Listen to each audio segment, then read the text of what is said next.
All right. Hello and welcome. Thank you so much to everyone for being here tonight. My name is Jane Lyons, and I'm the Maryland Advocacy Manager with the Coalition for Smarter Growth. CSG is hosting tonight's webinar, which is co-sponsored by the TAME Coalition, and I am excited to be your moderator. If you're not familiar with CSG, we are an advocacy group focused on creating more walkable, inclusive, transit-oriented communities all throughout the DC region.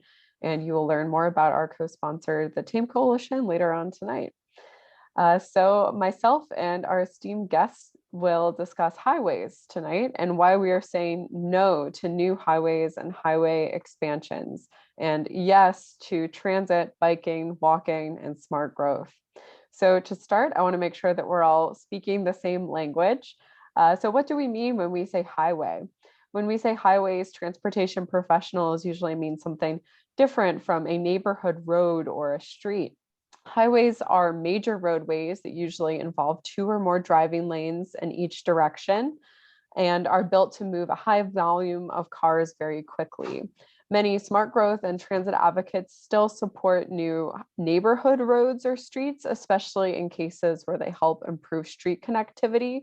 But it should be noted that highways are something different than a normal neighborhood road.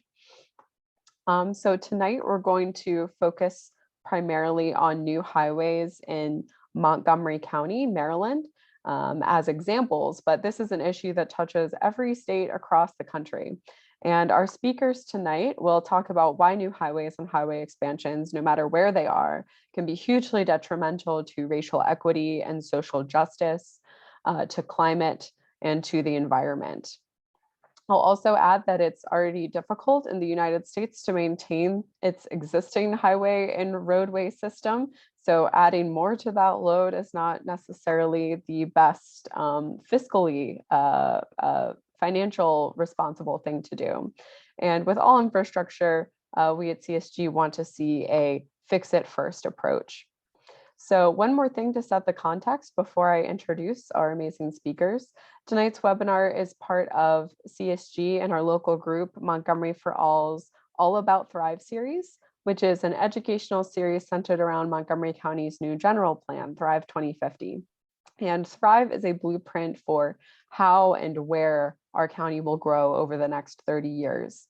And the planning board draft of Thrive 2050 involved very strong language saying that the county should not build any new highways or have any major highway expansions for cars. Unfortunately, this language was significantly watered down by the county council's Planning, Housing, and Economic Development Committee. And when the plan goes to the full council, hopefully in the fall, advocates are pushing for stronger language about highways to be added back. So stay tuned for more communications and events to help people learn more about Thrive. And in the meantime, you can learn more about the plan at montgomeryforall.org. And I will put that in the chat. It's montgomery4all.org. And all right, with that, I think we can get into it. So we are very lucky to be joined by Dr. Sacoby Wilson from the University of Maryland, College Park, Josh Tolkien from the Maryland Sierra Club, and Margaret Shope from the TAME Coalition. And each of them will kick off this event tonight by giving a roughly 10-minute presentation, talking about this topic from their perspective, from their personal and professional viewpoints. And then we'll go into the panel discussion where I will be moderating by first asking some questions to kick us off. But we'll also have the capability to have some audience questions. So right now the chat is turned off while folks listen to the presentations, but once the Q&A starts, I will open it up so that you'll be able to type in your questions for the panelists. So first up tonight is Dr. Sacoby Wilson. He is the director of UMD's Center for Community Engagement, Environmental Justice, and Health, as well as an associate professor with over 20 years of experience as an environmental health scientist. He works primarily in partnership with community-based organizations to study and address environmental justice and health issues and translate that research into action.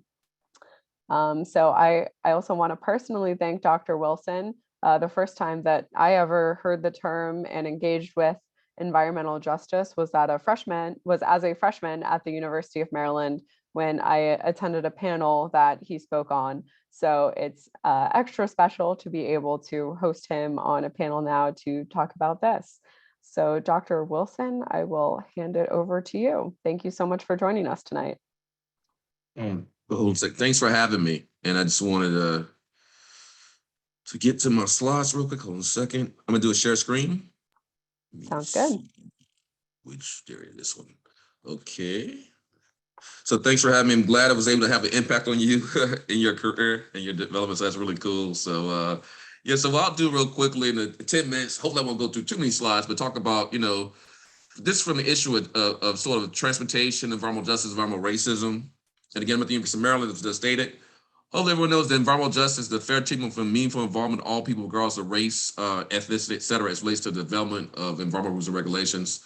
It also can be applied to the issues of having, equity in transportation and multimodal ways of moving around, bike trails, walking trails, pedestrian-friendly environments, right? And that, to me, that's very much an environmental issue, particularly when you're thinking about inequities in planning, zone development, creating environmental injustice. So you think about transportation and a disproportionate burden of transportation infrastructure on some communities. That's definitely an environmental justice issue.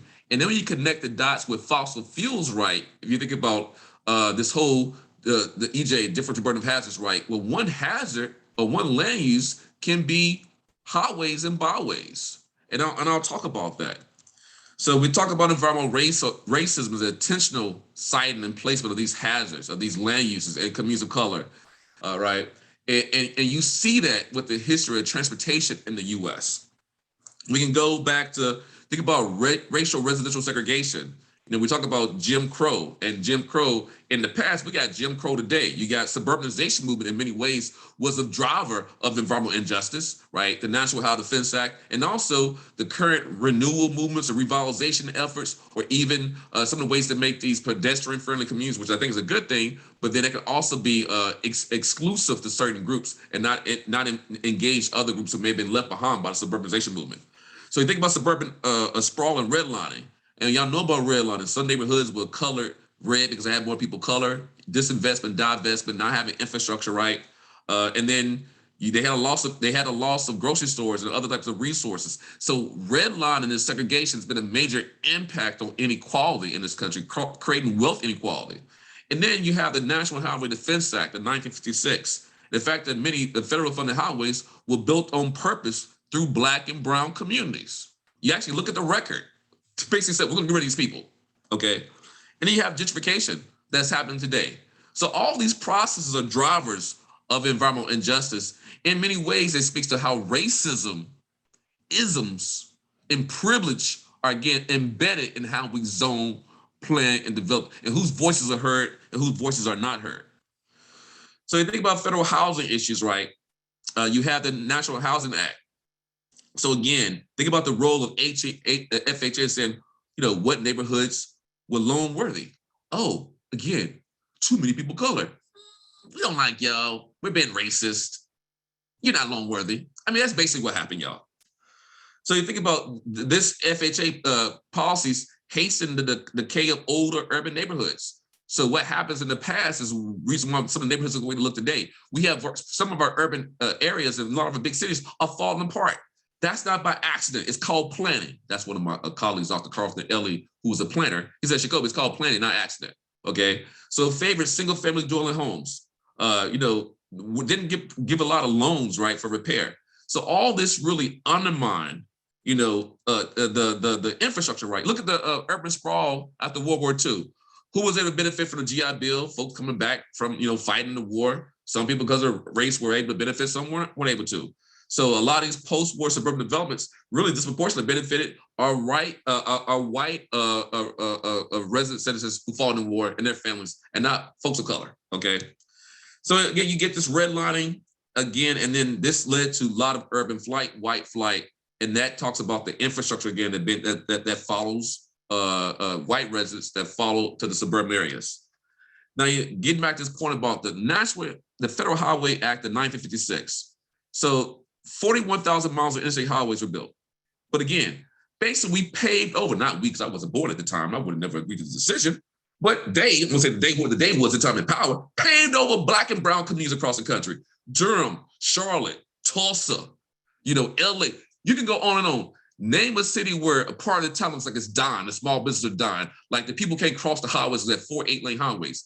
That was done as part of this National Highway Act to try to connect the country, but at the same time, it led to the destruction of many Black and brown communities. And then it brought a lot of pollution into some communities, which really had a lot of green space before. So then these communities were bisected, right? You have displacement.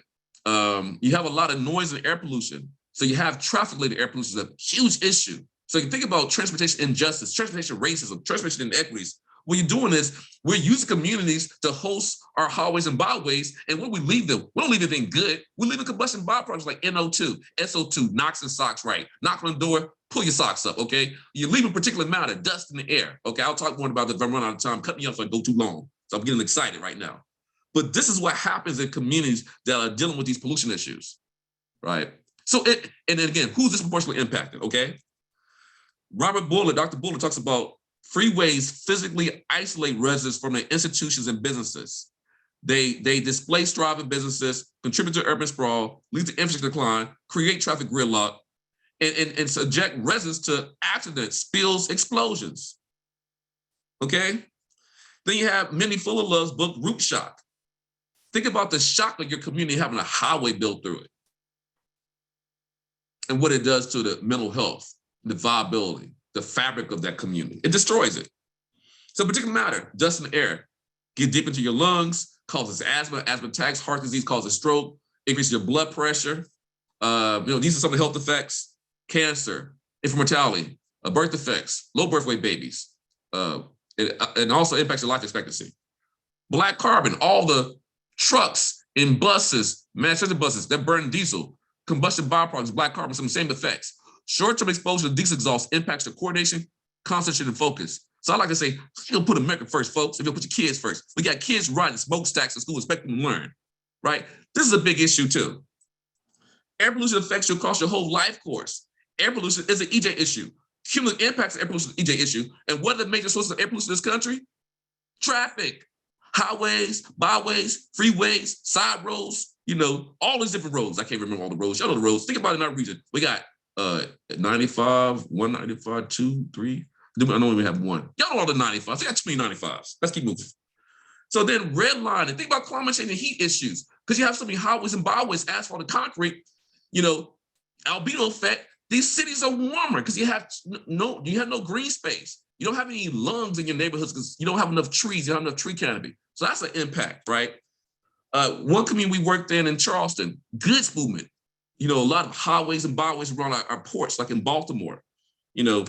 We saw recent highway development in North Charleston. So they built a highway through the Black community in 1956, and guess what? They're doing it again, building another highway through the Black community. For those of you who go to Charleston, all the nice shops downtown, before you get to Charleston, you get to North Charleston. That's what all the environmental justice issues are really in North Charleston. So Charleston City is dumping on Charleston, North Charleston, just to let y'all know that, okay? So you got this, look at before the highway project and look at the demolitions expected in North Charleston. It's a repeat of the past. Tulsa, Oklahoma. Y'all should know your history about the Tulsa race riots, right? Well, look at, this dispersal loop that was built and basically destroyed, part of it destroying Black Wall Street, right? Black Wall Street got destroyed by the race riot, but they basically built, I went to Tulsa 3 years ago, before the pandemic, and they built a huge highway through the community, right? Look at that again, okay? You don't see it now. Look at that change. North Carolina, I've done work in North Carolina around highway issues in Mebane, North Carolina. Post-slavery Black communities never got access to sewer and water infrastructure. Then they wanted to build a highway through it, 119 bypass, through these post-slavery Black neighborhoods. We don't care about your living, we don't care about your dead. We're going to care about your dead because we're going to build it across Black churches and Black cemeteries. This happens time and time again with highway development, road development in different parts of the country. Am I out of time? Am I over? I'm done. Keep going. Okay, cool. So you can see like with the proposed bypass, the bypass didn't get built. This map is old, But look at it. So you see, like, look at the chloroplast map, color change as you go from lighter color to darker color, percent African-American increases. You see how that roadway was going to disproportionately impact a lot of, again, post-slavery Black communities. And also what happens, and we saw in a little bit, I know 10 minutes, I'm trying to squeeze in a lot of slides. You have this thing called being unincorporated. Y'all know about unincorporated communities. I'll call it contamination without representation. Those communities get dumped on. There's also something called ETJ, the extraterritorial jurisdiction. So that's the jurisdiction outside the city limits where they still have purview over planning and zoning. So you're in a no man's land if you live in that area. So if you're in an unincorporated community or in an ETJ, you are subject to be dumped on. You are subject to have developments fall on you, right?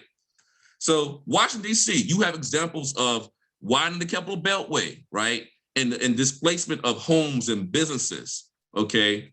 You have, look at Baltimore, Maryland in the past, okay? And you have the highway to nowhere. Y'all know about the highway to nowhere. So we got multiple examples in our region of looking at these impacts. And look what happened, right?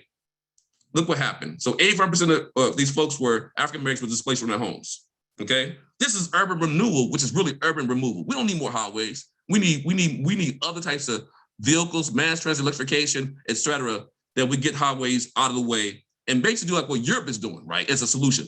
We need free car zones, no car zones in our cities. Look, and then just to end, the black butterfly in Baltimore. Y'all know about it a little bit. Just getting, I talk about red line segregation. The butterfly wings have the east and west, primary black. The body of the butterfly, I forget what the body is. You don't know those parts. Remember the basic biology stuff. White residents in Baltimore. But in the wings, what you see is lower home values, okay? What you see is you see lower life expectancy, okay? You also see more hospitalizations and you see higher risk of health issues. Redlining, segregation, poor transportation, environmental racism, these things are all connected. I'll stop and pass them right back. Thank you. That was wonderful. Thank you so much, Dr. Wilson. That really grounded us in the history of highways and highway expansions and how so much of that is deeply rooted in racism and all of the impacts, especially on health and health impacts and how they can be so disproportionate. So thank you there. We will have, I'm sure, plenty more questions to have you elaborate more on that as well. Before we move on to the next speaker, I did want to highlight something really cool that happened in Montgomery County recently, and I'll put the link to the article in here. There are two twins, Dermot and Tyler Foley, from Eastern Middle School in Montgomery County, who recently won C-SPAN's Student Cam documentary competition. And they made a really incredible 6.5-minute documentary called What Happened to Gibson Grove, about a Black church in Silver Spring that was essentially destroyed by the Beltway expansion. And so that's a really powerful local example, and it's made by these two incredible local middle schoolers. So I encourage everybody to give that a watch. All right, next we will go to Josh Tolkien. Just to give an introduction to Mr. Tolkien here, he serves as the director of Sierra Club's Maryland chapter. And during his tenure, the Maryland chapter has more than doubled its staff and advocacy base while winning key environmental policies such as the Maryland Climate Solutions Act and Maryland Offshore Wind Act.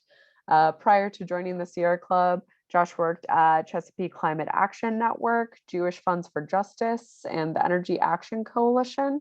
And Sierra Club's Maryland chapter has also been an incredible leader on opposing Governor Hogan's plan to expand 495 and 270, which I imagine Josh will talk about and mention. But thank you very much to Josh for all of your hard work and leadership on that, as well as to your colleagues, Paula and Lindsay. We could not advocate against that project as effectively as we've been able to without you and their help. So with that, I will hand it over to you. Well, thank you so much. And Jane, thank you so much for putting on this event. And it's a privilege to be on this panel with Dr. Wilson and Margaret. So thank you very much. I'm going to start by sharing my screen, making sure I'm pulling off that technology. I'm going to be talking about climate expansion, climate change, highway expansion, and why the two do not mix. So let's just get down to brass tacks. As soon as we figure out how to effectively change the slide. Let's see, from the beginning. Great. Next slide. Bingo. Transportation is now the largest source of carbon pollution in the country. Transportation is now the largest source of carbon pollution in Maryland. We have ambitious goals. We need to reduce greenhouse gas emissions from every single sector, and the most challenging sector and the largest sector is transportation. If we are trying to reduce pollution from transportation, it goes hand in hand to think that we probably shouldn't be massively expanding the most polluting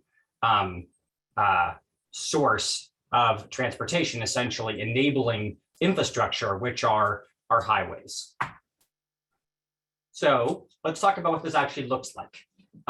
To achieve a 45% reduction by 2030, we would have to decrease VMT, that's vehicle miles traveled, by 20%. So let's really think about that, what that means. That means that overall, it would be a 20% decrease of the total number of vehicle miles traveled by every vehicle on the road. That is massive. But wait, there's more. Maryland doesn't have a 45% goal. Maryland just passed a 60% goal, 60% reduction in greenhouse gases by 2031. That is an incredibly ambitious goal, which means that proportionally we would need to see a very significant reduction in greenhouse gases. There is no way that we can significantly increase or grow or build new highways and reach that goal. As a quick aside, very early on in the promotion of the 495-270 expansion, Governor Hogan actually attempted to claim that highway expansion would reduce greenhouse gas emissions. And he cited a study by a professor from University of Michigan. I was appalled. I reached out to the professor, connected them with the Baltimore Sun, which ran a story basically saying that Governor Hogan's reference to his study was completely and totally inaccurate. And there's been one of so many different articles coming out and pointing out this horrible fallacy where the administration is trying to argue that highway expansion will reduce CO2 when all of the science says otherwise. I'm going to leave it to you that you know that that is not true, and we'll keep moving along. Let's talk about this proposal. The proposal on the table in Maryland is not just a part of 270 or 495, as you may have heard. The proposal is, and has been from the start, a paid toll lane expansion going all the way from Frederick down all the way to and across the American Legion Bridge through both of the spurs and all the way around the Beltway to the American Legion Bridge. That remains the specific goal promoted by this administration, featured on their website, Ops Lanes. This is the plan. So you have to wonder for a second, why do we have this plan? Why are people promoting something when we have this climate crisis? And I'm just going to do a little bit of brief philosophy here. What we have is the exchange of a public good, which is a safe and healthy climate, the leasing for 50 years of a public asset, which is the highway, to a private developer in exchange for a promise that they're going to build new lanes for free. So the attempt to get something for nothing is actually what we're doing is our government is selling our climate, because that is the cheapest way that they get to ignore this massive externality. So if you're wondering why they did it because they can. Because right now we don't have the tools to stop them from doing something so horrendous. Or do we? So if you look at what's going on with this project, there are so many built-in inequities, climate being one of them. But we also see sky-high toll rates. Sierra Club does support congestion pricing, which is when you actually price an entire system. What this is just is creating an elitist toll road for those who can pay, with everybody else stuck on the regular lanes, exacerbating inequities from who has access actually creating more congestion, likely around more moderate to low income communities, if you actually look at the traffic maps, and locking us into a 50-year contract, a 50-year contract of having a private company having control over this public asset, taking away our ability for 50 years to do anything creative to manage the congestion and pollution coming from this. We've got 42 lanes proposed. One estimate put that at 1.1 million metric tons of CO2 by 2050. And that is based on very, very limited information that we were able to get from MDOT. So we know this plan will harm the climate. We know it is being pushed forward aggressively. So what can we do? Well, we built a phenomenal coalition with so many partners from across the state, starting first with education, trying to show the loopholes and fallacies in the proposal itself. We've been able to team up with like-minded officials. Every time there is a key moment, a vote at the Board of Public Works or the Transportation Planning Board, we've had letters from local and state legislators, dozens of them signing on and calling attention to this issue, and organizing with other civic and environmental organizations. But perhaps most importantly, we have to play the game that these companies and the Department of Transportation play. I'm sure Dr. Wilson has a lot he can say about this, but our laws, the National Environmental Policy Act and the Clean Air Act, occasionally give you a useful tool. But for the most part, they are heavily tilted towards allowing people to continue to do bad things for a long time. And the only way you can get movement on it, and you can sometimes, is by hiring your lawyers and your experts and other people to often help people with legitimate community concerns and help them bring this into an incredibly opaque process. So Sierra Club hired an excellent legal team that has provided legal support, not just to the Sierra Club and our partners, but also to Friends of Moses Hall, to the Washington Biologist Field Club, and other groups that are trying to figure out how they can bring up these very serious environmental impacts into this very, very complicated and convoluted process. So then people will say, okay, so let's say you stop the highway, then what? Oh, then there's so many wonderful, inspiring, and exciting solutions. They cost money because good things usually cost money. So once you stop thinking we're going to get something good for free, then we can actually talk about all of the public goods and co-benefits. We have a MARC system. We have a commuter rail that is often packed. There is a strong demand. It is time to expand that. We need to continue to invest in growth and smart growth plans like Thrive 2050 that Jane was talking about, plans that will help get more cars off the road so that those who have to drive could actually drive more efficiently. And this is the real kicker. There's a program called Transportation Demand Management that involves metering, fixing entrances and exits and turns that often lead to congestion. And they were running this program on 270 since 2017 and have cut significantly down on what the commute time would be. But they haven't proposed it for 495 yet because that doesn't sync up with their brilliant toll road plan. We know that a fix-it-first philosophy leads people to be driving on more comfortable, less bumpy, less damaging roads. And we know that we need more land use policies, which actually place people in bikeable, walkable communities and attract our businesses in close proximity. These are win-win solutions which help reduce the pollution from the vehicles, as well as all the associated pollution that comes from sprawl. Sierra Club is really dedicated to fighting the community environmental justice fights and in elevating the climate argument as something that should be alongside environmental justice driving our transportation policy. I did not turn off my timer in the end, and I can't read Jane's amazing poker face, but I feel like I'm at time. So yes, you are. You have a great internal clock there. See that I'm just going to use this as a chance to wrap. So thank you so much, and I will pause here and look forward to the discussion later. Wonderful. Thank you so much, Josh. I feel like that laid out the landscape for the climate connection extremely well. And I'm excited to talk more about that in the Q&A. Next up we have, and let's see, can you unshare your screen, Josh? Maybe I can do that for you.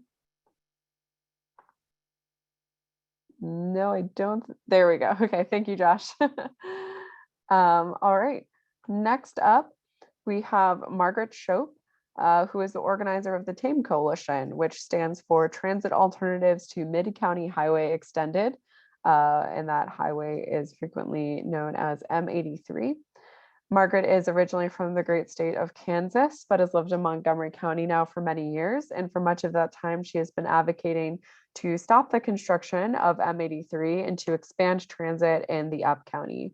And while I hand it over to Margaret, I'm going to share my screen to show you a graphic of where M83 would go in Montgomery County, since I know that some folks might not be as familiar with that. So here you can see I-270, which I'm sure most folks are familiar with.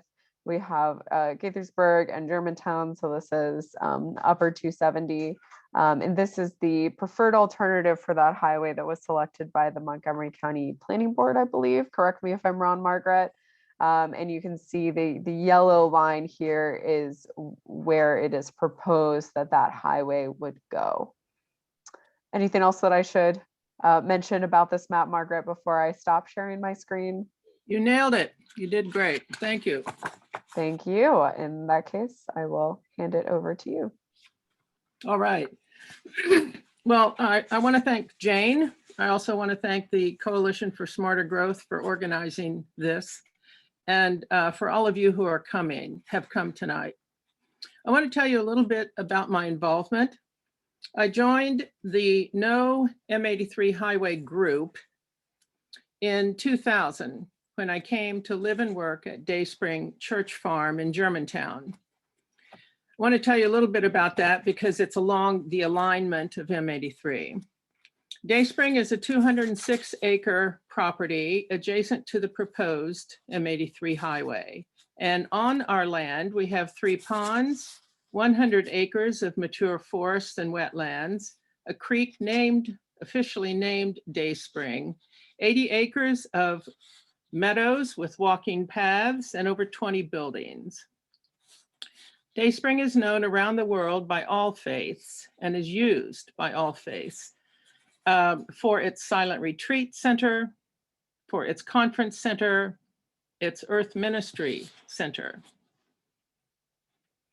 Dayspring is also home to the largest Jewish day camp in the nation for elementary aged children. In 2009, I formed the TAME Coalition, and today we collaborate with more than 50 different groups in Montgomery County and throughout Maryland. Our allies are made up of organizations and elected officials, both state and local, who support eliminating proposed M83 from all master plans. Jane is going to play a 4.5-minute short film trailer right now showing the alignment of this road. And it is a prime example of a highway that should not be built, period, especially in Montgomery County. Now, the first 25 seconds of the film is silent.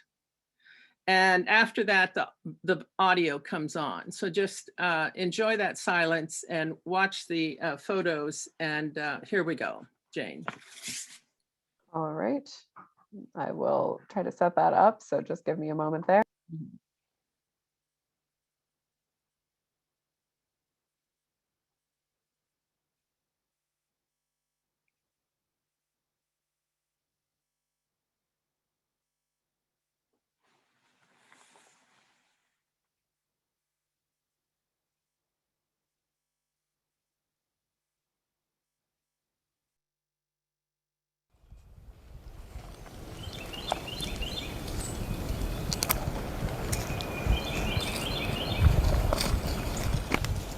This forest is at risk, threatened with destruction by a proposed highway in Montgomery County, Maryland. I'm Tim Goodfellow. I'm a member of the TAME Coalition. TAME represents Transit Alternatives to Mid-County Highway Extended, also referred to as the M83 Highway. That's the name attached to the proposed highway as shown on transportation plans that are over 50 years old. The M83 Highway is the worst example of outmoded transportation planning. It is a relic that is disconnected from modern day environmental knowledge, climate change awareness, mobility, and modes of travel. Extending for roughly 5.5 miles from Montgomery Village to Clarksburg, the proposed M83 highway project has a price tag over $1 billion. Besides this extraordinary dollar cost, we cannot afford the profoundly negative impacts to our environment, our air and water quality, and to our communities that will occur if the proposed M83 highway is constructed. Over 500 homes abut the right-of-way, and these residents' quality of life is threatened by the proposed M83 highway. The alignment of this highway bisects large, contiguous, and valuable forest lands in Montgomery County. If M83 is built, these forests will be fragmented and degraded. Public parkland will be invaded and reduced in size and function. The M83 highway will remove climate resilience forest in Montgomery County. If you simply examine the numerous county and state projects currently planned, budgeted, or under construction that provide significant traffic improvements in the Mid-County corridor, you will conclude that the M83 highway is not needed.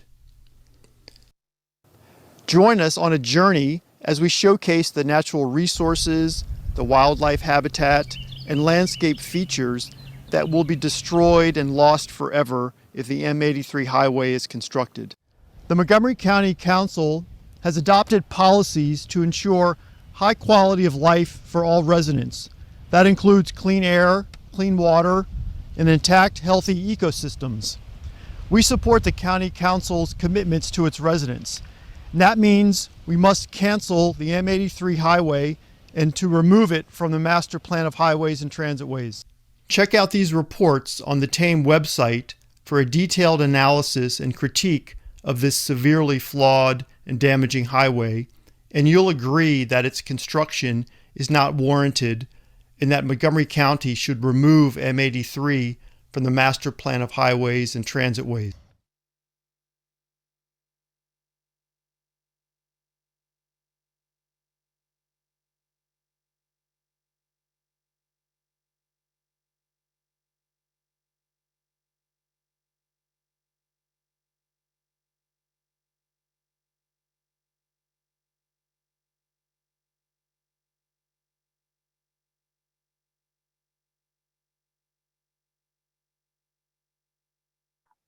All right.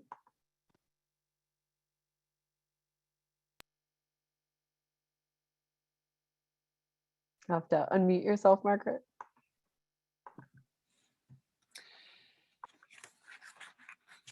We hope that you will visit our website and see the entire film titled Road to Ruin, A Moral Choice. We also have 8 short films describing how the M83 highway would ruin our climate and communities if it was built. And the film is of a complete professional quality on the website without whatever that little black line was. As you can see by this video, the Up County forests, I know it wasn't very long, but we wanted to give you a taste of it. The Up County forests and community green spaces are threatened by a 58-year-old highway plan. It is officially named Mid-County Highway Extended. Now, I want to tell you about some milestones that we citizens have achieved over the last 40 years in working with each other to eliminate this road. In the 1950s, neighbors started seeing flags in their yard and in their community centers.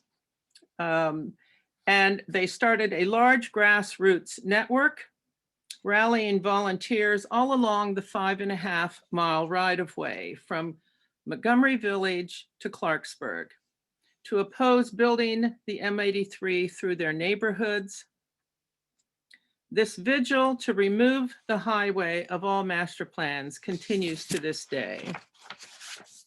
In the late 80s, Dayspring got involved and took legal action to shift the highway alignment off of their property. In the 90s, the county council voted unanimously not to build proposed Mid-County Highway extended.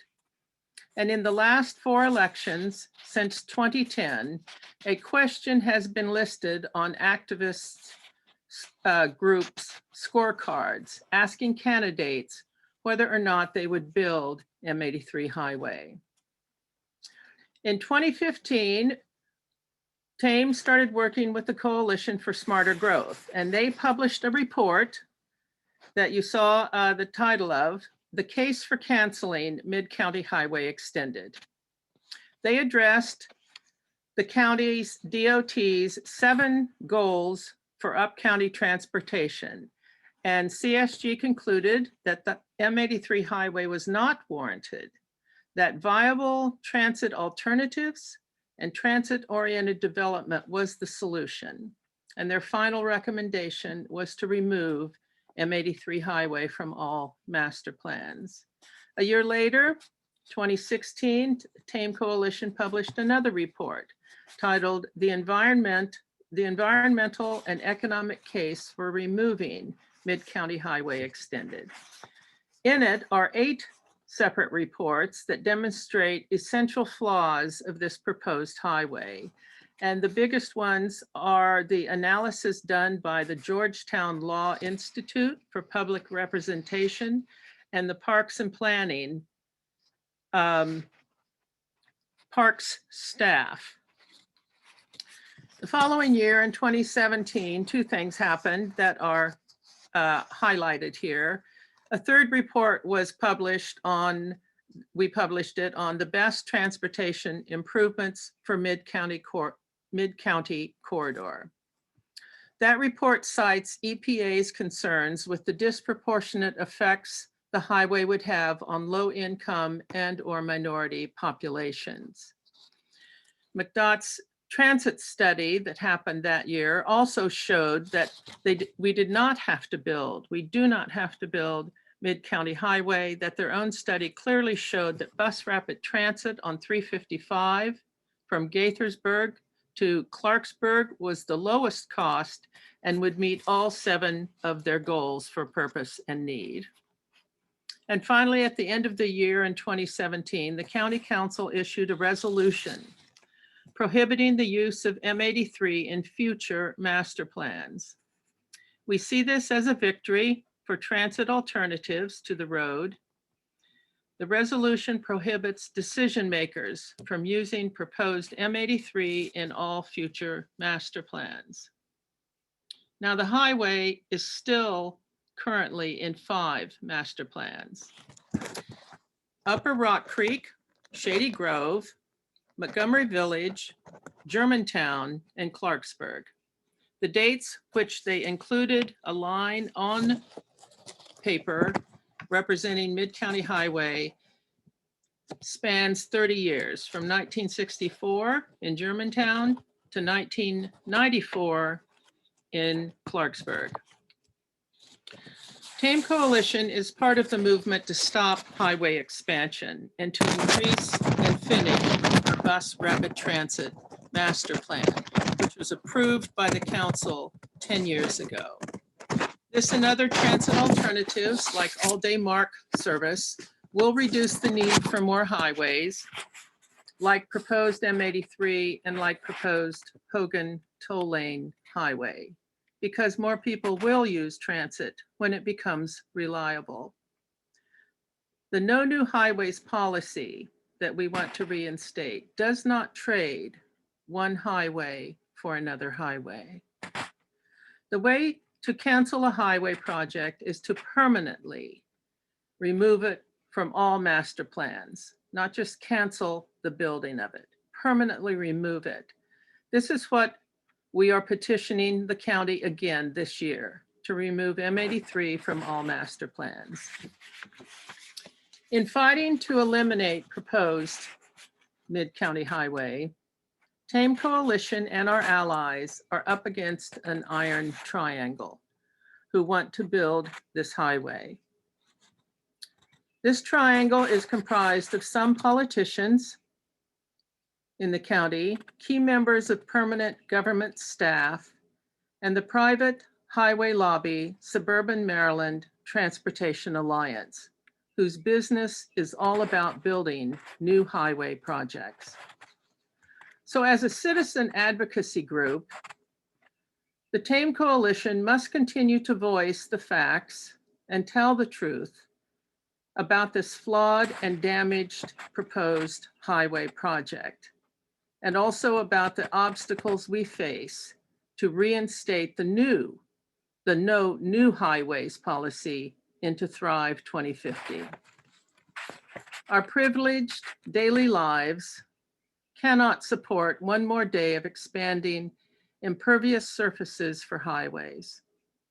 We cannot support one more day of ceaseless practice of removing the remaining forests and wetlands and floodplains in our up county. We watch this daily, tree by tree, wetland by wetland removed. Our privileged daily lives cannot support one more day of postponement for expanding transit options for people who don't own cars, and especially for people who cannot afford them. The No New Highways policy focuses on shifting away from car-centric transportation to people-centric transportation systems. The action we citizens profess for land use are important for the health and well-being of all of our residents. And the final vote the County Council will make for Thrive 2050 will be a moral choice. We ask you to join us in telling the County Council to reinstate the No New Highways policy. And while you're talking to them, we ask you to write and ask them to eliminate Mid-County Highway Extended from all master plans. Please contact us if you would like to read our prior testimonies on Thrive. Thank you for being with us tonight. Thank you very much, Margaret. That was great. It's wonderful to hear the local perspective, and I think that the what surprised me the most when working with you on this event was to learn that this is something that has been happening and relevant in Montgomery County for, you said, since the 1970s, and we're still fighting this fight over one highway. So that kind of leads nicely into my first question for the panel here. So now we'll do the moderated Q&A. And I will open up the chat so that, there we go, so that participants can chat with me. So feel free to ask your questions there. And so my first question, while people are thinking of their own questions, is that in the time that each of you has been working on this issue of highways and environmental justice and climate change and public health and environmental protection and conservation and how all of those things interweave with one another, how have you seen public opinion start to shift on this issue of building new highways or highway expansions? Has public opinion shifted? Have more people started to learn about this issue and all of its surrounding challenges? And if not, what needs to be done to initiate that shift or to push it even further. So why don't I kick it to Dr. Wilson first? Yeah, thanks for that question. I mean, I think a lot of folks are aware of the impacts of transportation. As I mentioned, the issue around buses and big trucks. One of the major issues in communities with a lot of air quality sources, both mobile and stationary sources, is this issue of cumulative impacts. So for folks are really aware of the impacts of buses, of school buses, of construction trucks, et cetera. You can go from community to Maryland. I think there's a lot of discussion as part of I'm part of the Mid-Atlantic Justice Coalition. And so we've been working a lot on EJ issues over the past year or so to try to build power in the communities. And the coalition covers Delaware, Maryland, Virginia, and DC. But in the state of Maryland, one of the biggest kind of issues we worked on, we have a transportation work group. And we've been focused on transportation issues around the red line. And, so if you have the red line built, that's another example of environmental racism from the governor. I'll just say it like that, because the Council of the Red Line project would have gotten cars off the road. Building the red line provide more mass transit. You would reduce greenhouse gases, and again, those very important co-pollutants like particulate matter, NO2, SO2, VOCs, and other things that impact human health. So it's been a lot of work, and I think, hopefully this, what I just said, doesn't lead to him not signing the bill. But there's a transportation bill passed this year in the legislature, and it's really around trying to address some of these transportation equity issues. But if the red line project was implemented, you would see, I think, a very different sort of landscape around transportation equity in Baltimore. So I'll stop there and pass the mic back. Josh?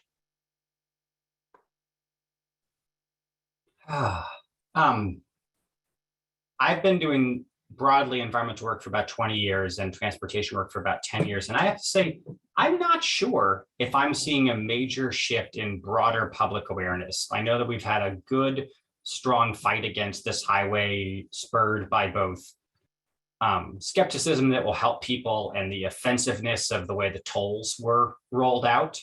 I am seeing more force in the General Assembly. I think that legislators are drawing a stronger connection between climate and the environment and transportation. It's my hope that the problem with mass transit in terms of awareness is that if you have access to it, you tend to view it as a viable option. And if you don't have access to it, you might long for it, but you might not think about it on a day-by-day basis. With the rise of electric vehicles, I think that more and more people are seeing how their decisions are impacting the climate. It's my hope that more significant expansion of transit and transit-oriented development and having more candidates talking constantly about that. I tend to believe that we go through public education shifts during elections because it's the one time you've got so many people hammering you. And I'm hearing elected officials across Maryland and many other states talking about transportation and transit-oriented development. So I would say I have not seen us cross that, but I think that we're approaching a bit of a watershed moment, or at least I'm optimistic that we are. Great to hear that optimism. Margaret? I agree that people are just getting busier and busier, and to get their attention, you really have to do a lot heavier grassroots, and thank goodness there's social media that helps that. What also helps is when people are impacted, and we know that.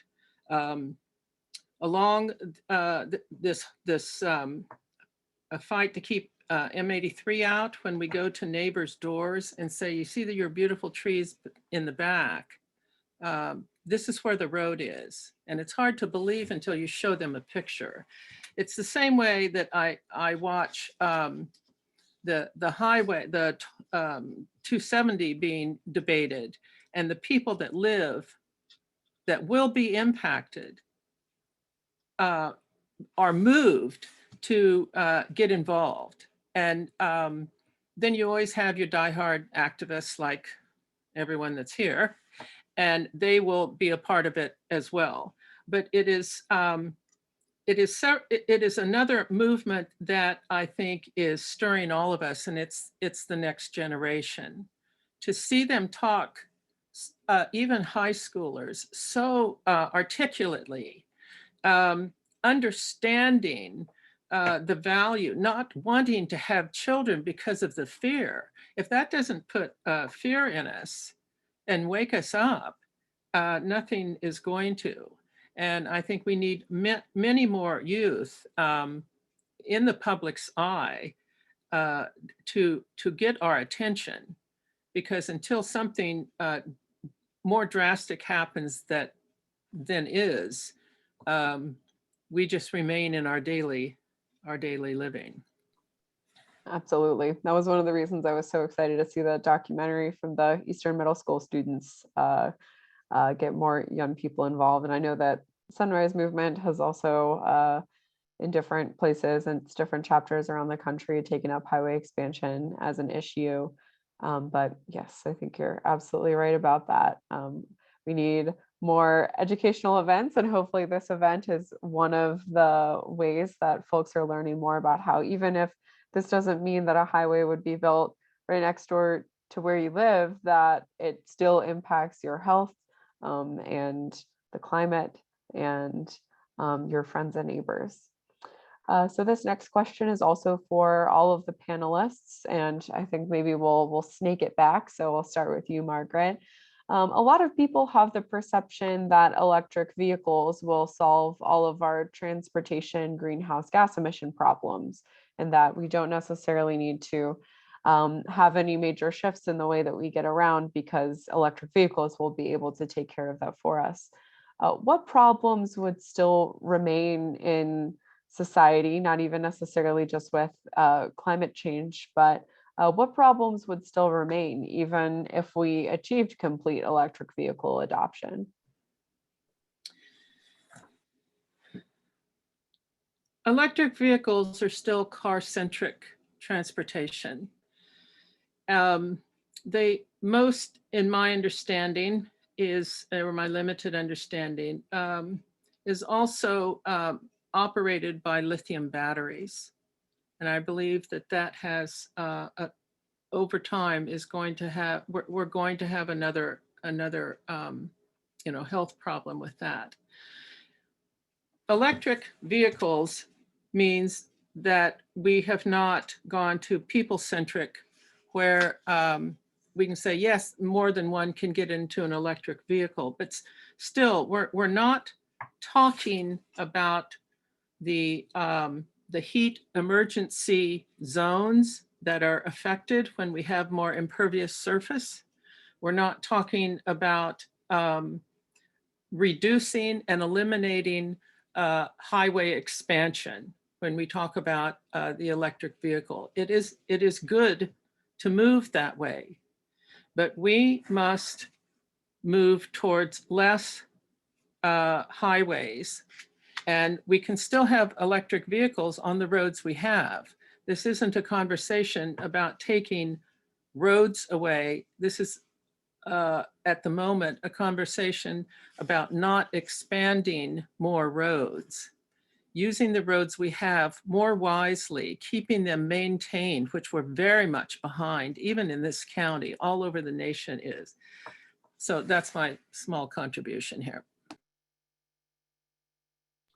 Josh? I think Margaret said it really well there. All right then, Dr. Wilson? Yeah, so I'm trying to eat in between my time to talk, so I'm gonna cover my mouth because I'm eating fresh food from my garden. Very tasty. So I think part of the issue is there is an equity issue with electric vehicles. Is we're gonna use our current builtscape, which is, as Edward was saying, no more highways. And we have to make sure there's enough charging infrastructure. And right now there's inequities in access to charging infrastructure. One of my colleagues, Dr. Shelley Francis, leads the group EV Noir is the group that's trying to get equity and access to electric vehicles for low wealth populations and communities of color, and also charging infrastructure. So that's a big issue. Also, when you charge your electric vehicle, what's your power source? If we're still using coal and gas, that's a problem, because in WCP's work, cold-blooded and fumes across the fence line found that when you think about dirty fossil fuel infrastructure, the legacy fossil fuel infrastructure, that infrastructure is disproportionately in communities of color. So we're not transitioning to cleaner cleaner sources of power at those plants. Then that means when we charge up, unless you charge it from your own home and you have solar power, right? And we charge up, we're burning fossil fuels, we're burning coal, we're burning gas, and that's leading to disproportionate impacts, more than likely. That's leading to poor leading to environmental quality impacts and quality health and public health impacts. So that's the issue. I also think the price points. Electric vehicles are not as accessible across income strata. So many of the cheaper vehicles are $30,000. That's not cheap. I'm looking right now across for electric vehicle, and I'm like, man, I really wish that rebate was more. And man, I really wish we had rebates for used vehicles. And Josh could correct me on this, but we don't get rebates for used electric vehicles. So if you're gonna create entry to it, right, you gotta have rebates, not just for the new vehicles, but also for the used vehicles. So there are a lot of issues with access to electric vehicles. So it cannot be a one size fits all kind of solution. We have to have that, plus reducing the number of impervious surfaces, having other modes of transportation, having not just no more highways, having car-free zones, and having these little scooters that I'm not a big fan of because people have accidents and people don't know how to ride. I'm like, I'm riding my scooter. You see me, right? No, I don't see you riding your scooter. Accidents happen. We got to address that kind of scooter behavior, but that's a different discussion. But I think these electric scooters, electric bikes, more walkways and car-free zones, that has to be part of the solution with electric vehicles. Back to you, Jane. Yeah, no, thank you. And thinking back onto your presentation, historically, if those highways that tore apart these African-American communities were filled with electric cars, that would have been less pollution, but that still would have meant that community was destroyed. It's still, whether it's destroying communities that are established or destroying the natural landscapes, such as with M83, the impact of that infrastructure is still felt. And then I'll also add, and I see Josh might want to add something there too.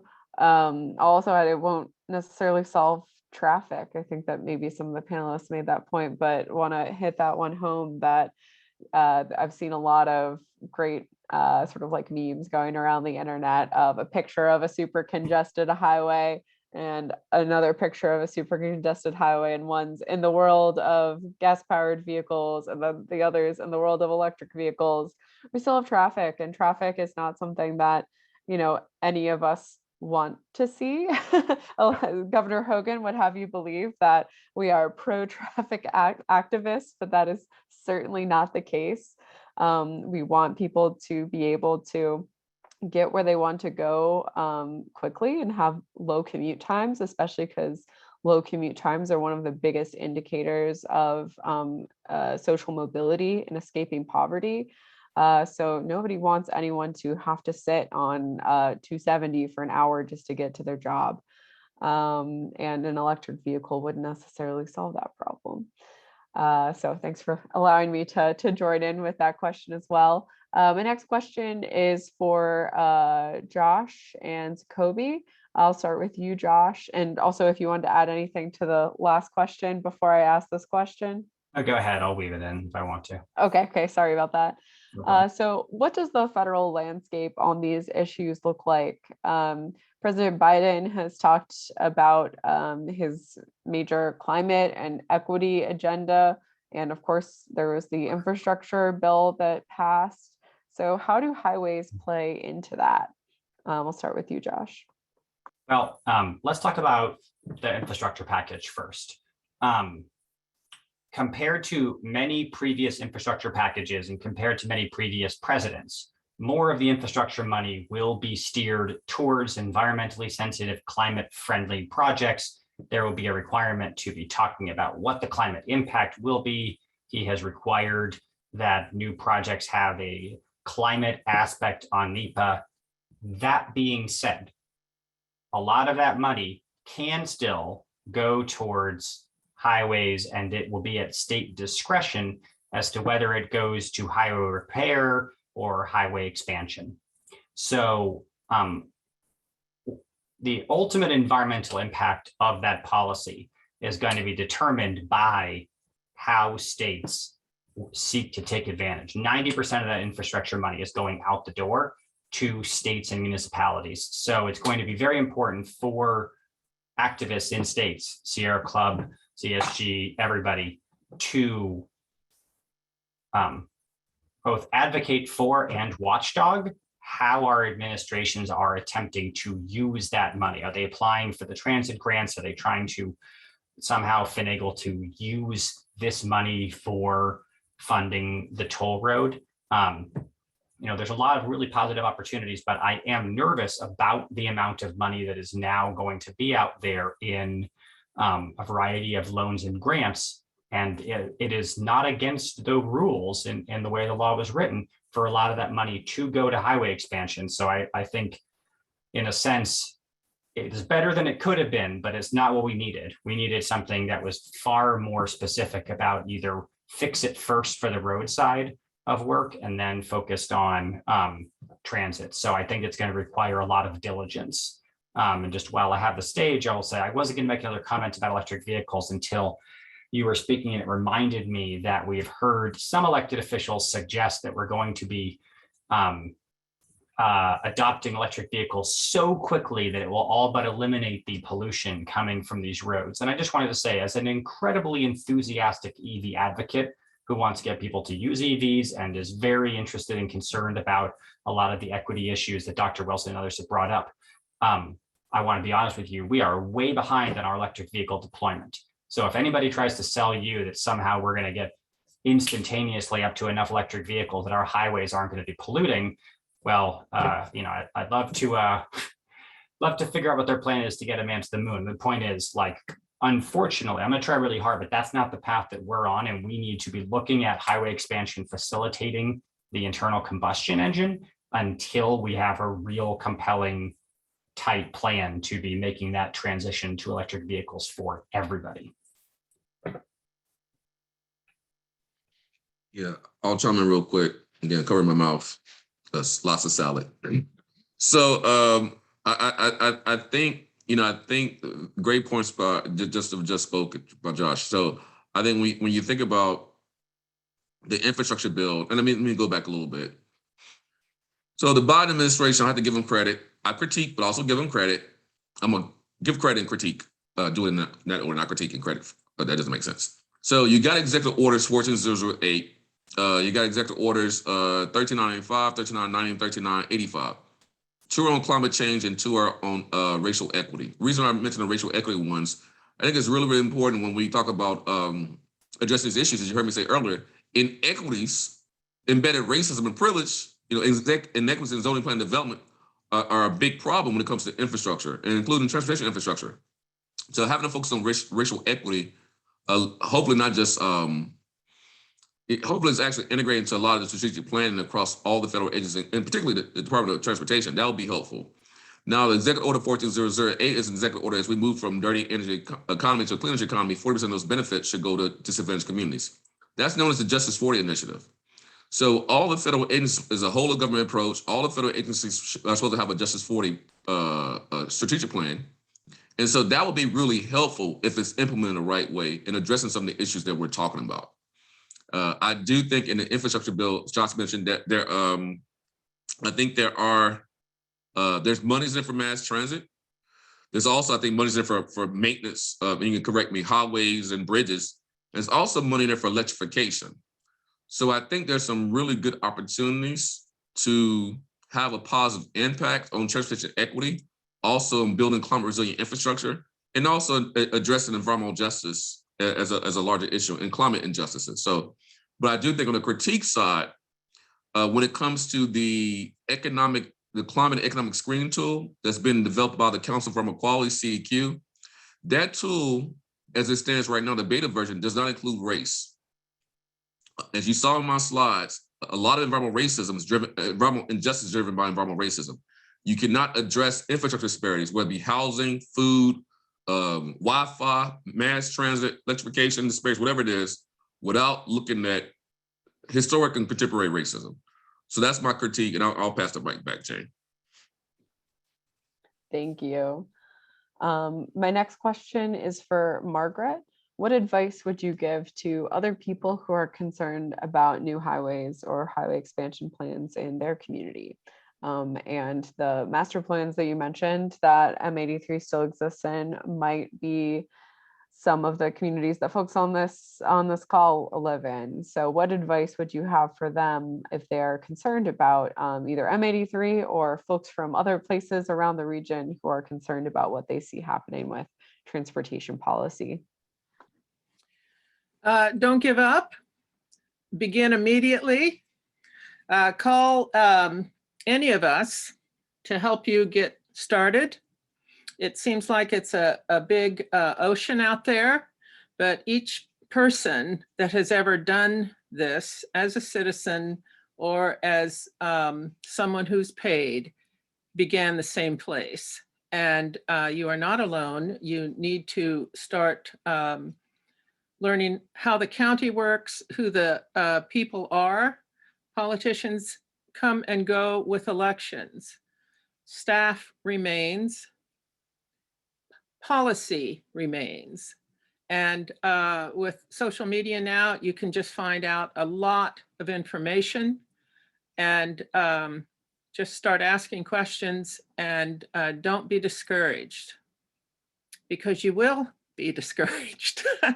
Do not let yourself be discouraged. Have great hope, and contact anyone here that has been visiting, and we will get you to the right sources.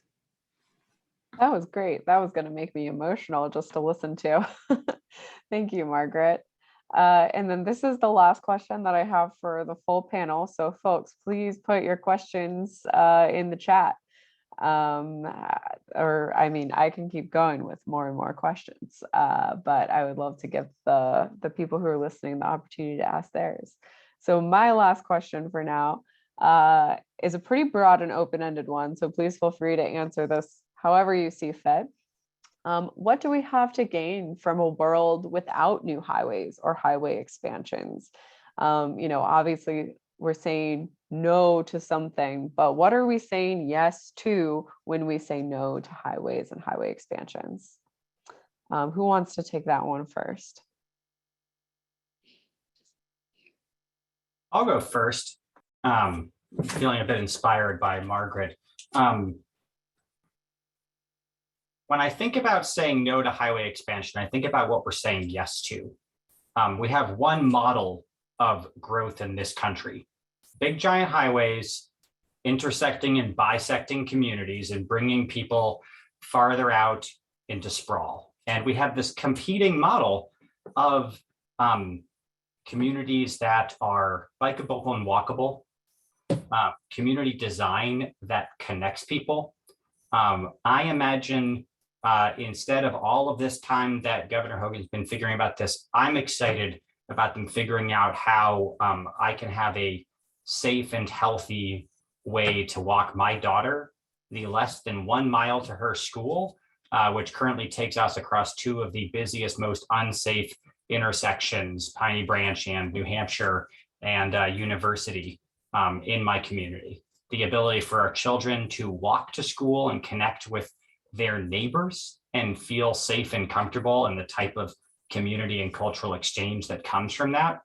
The type of businesses that we invest in when we feel comfortable and are grounded enough to start to go to the community businesses that are nearby and support that type of permanence and continuity.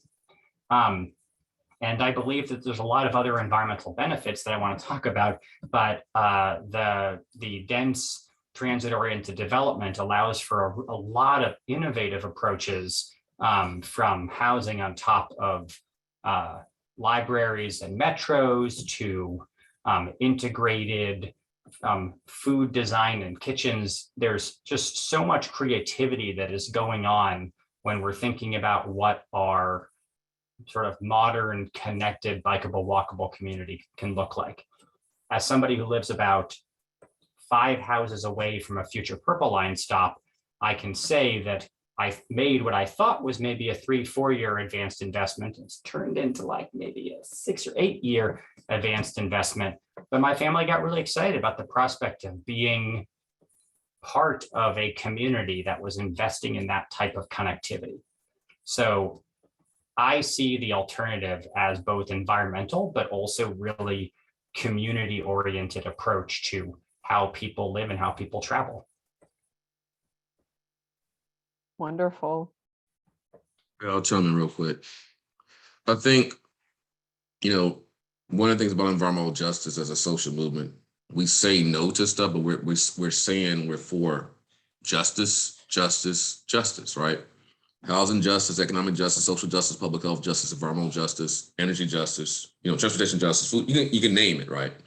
And so in this context, this discussion, I think the vision is, smart, livable cities. I'm a big proponent of food cities. Bring food to the people, the food, energy, water nexus. Get rid of a lot of these I'm just not saying no new highways. I'm saying actually get rid of some of the highways. Look at the highways that were built through these Black and brown communities as a part. One thing about environmental justice, right? You got procedural justice, recognitional justice, distributed justice, and restorative justice.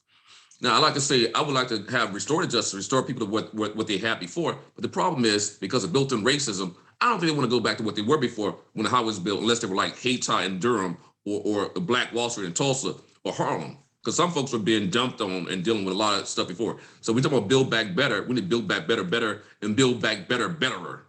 Not a word, but y'all get my point. And so I think food, energy, water nexus, get rid of highways. I'm saying that. Turn these impervious surfaces from highways to greenways, right? Bring food, urban forestry, food forests to cities, and build food cities. Permaculture, aquaculture, aquaponics, hydroponics. Bring nature back to cities. Make these cities car-free zones. That to me is the vision, an ecotopia that we can have in our cities. And I think transit-oriented development is one part of that. New urbanism, but both of those have problems because they've been implemented in many places without a focus on equity. So what we have done is we've ended up displacing people. So you talk about segregation and exclusionary zoning development, gentrification, which happens a lot with transit-oriented development, taking into account equitable development. What happens is it's expulsive zoning, planning, and development. So at the heart of any TOD projects, we have to have equity and justice. If not, we're going to basically be creating a two-tiered, well, we already had two-tier, three-tier society. Okay, maybe we can fix that too. But where some folks have access to these kind of infrastructures, salunogenic amenities, salunogenesis is Anthony Knox's term about how you promote wellness, health, well-being across all dimensions of environment, built environment, natural environment, economic, social, et cetera. That should be accessible to everyone. So you have to, last point, have equity and justice at the heart of any of these efforts to address our current problem with highways. Amen to all of that. And I just wanted to add, because of something you said about removing highways, this is an idea that has been getting more interest and has been effectively done in several places. The Congress for New Urbanism has a program they call Freeways Without Futures. And I think, I'm not an expert on it, but I believe that every year they talk about, they put out a report about highways, highways, they call them freeways, that they think should be removed and done exactly into what you were saying there, turned into greenways, or building housing there, or building a transit way. There are a lot of different options once you look at removing a highway. So thank you for bringing that up as well. Margaret, you'll have the last word here. Yeah. I want you to state again what that question was, just succinctly, so I'm not moving off on it. I have some answers, but. What do we have to gain from a world without new highways or highway expansions? What we have to gain is a complete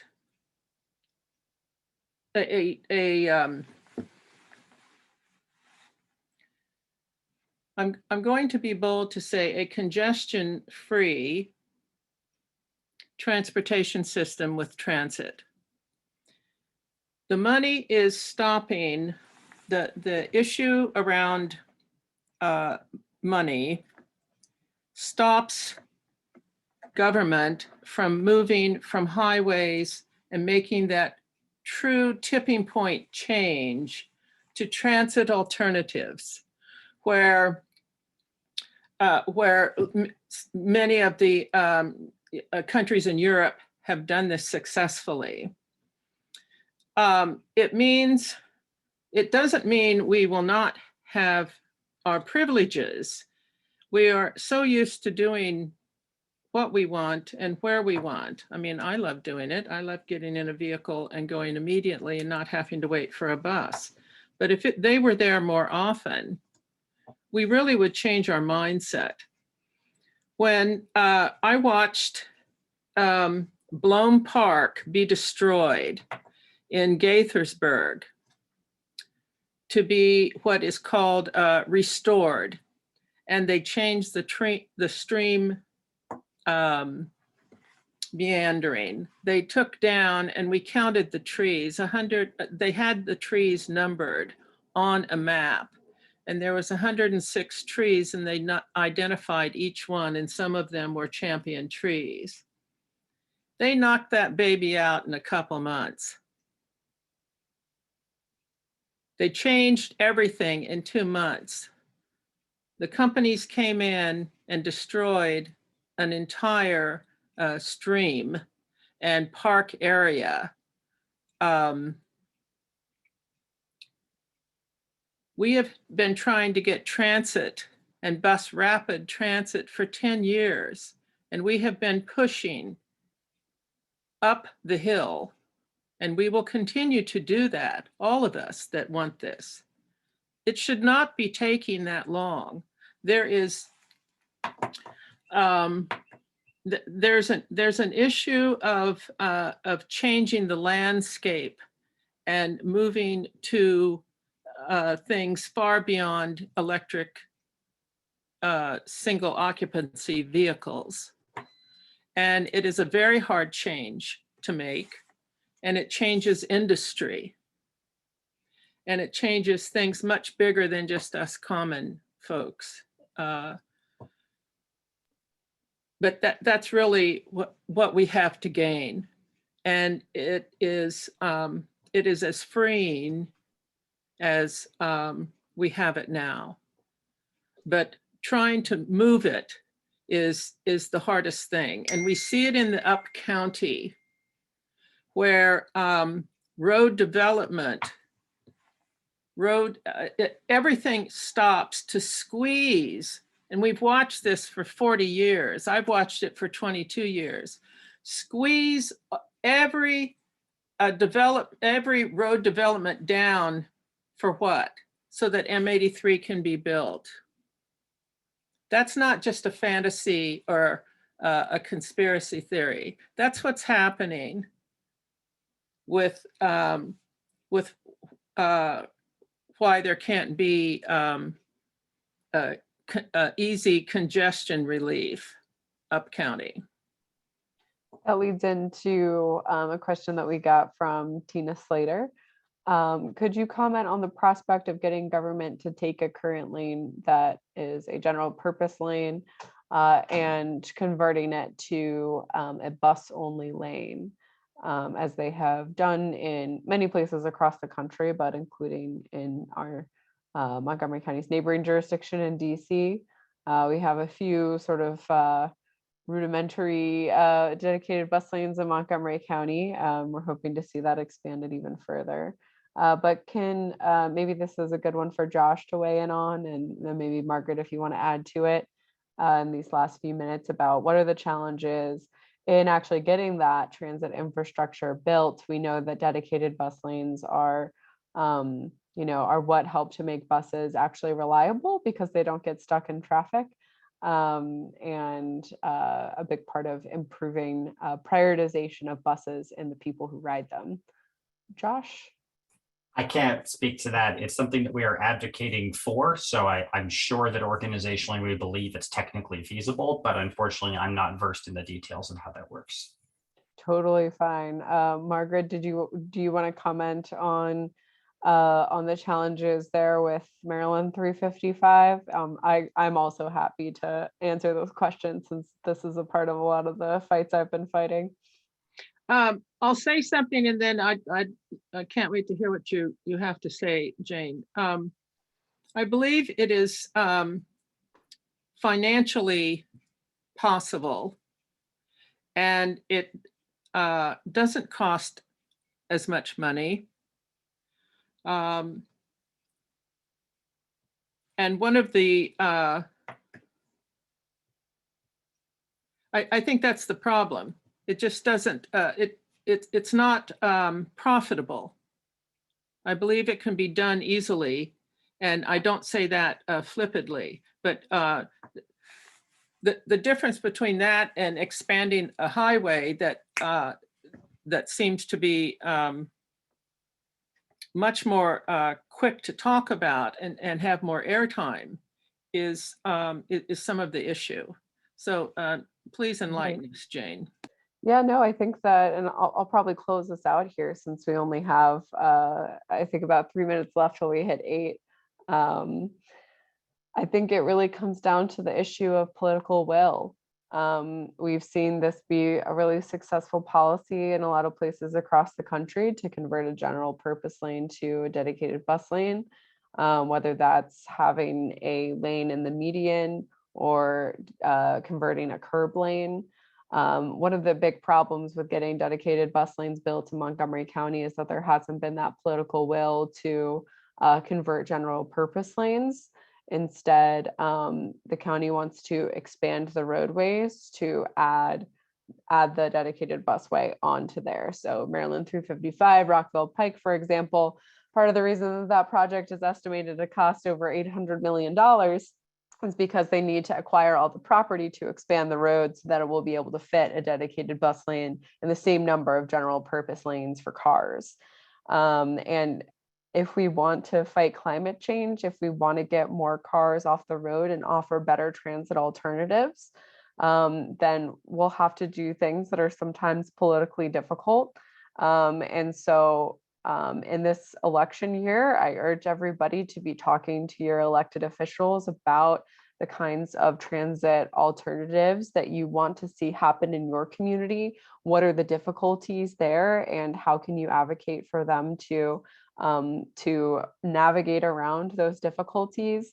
It really takes a big community of folks pushing for a change to the status quo. We built our infrastructure for the large part over the course of the last 1950 to 2000 or so, built out our infrastructure, and we built it in a way that primarily prioritizes cars. And to undo that is not only going to take time and money, but it takes that political will and people advocating for it in their own communities. So thank you for all that each of you are doing in your respective professional and personal lives to educate folks and to do advocacy around this topic. It is such an important topic as we look down the line to the next 10 years with climate change, and think about how can we build back, what was it you said, Dr. Wilson, better or even better. There is a better world that is possible, and other places are doing it, and there's no reason that we can't do it here in the DC region. There's no reason that we can't do it in the United States. So thank you very much to Margaret, to Josh, and to Dr. Wilson for being here tonight. Thank you to all the attendees for being a part of this. There will be a recording that is posted on Coalition for Smarter Growth and Montgomery for All's YouTube channel. All right, have a good night.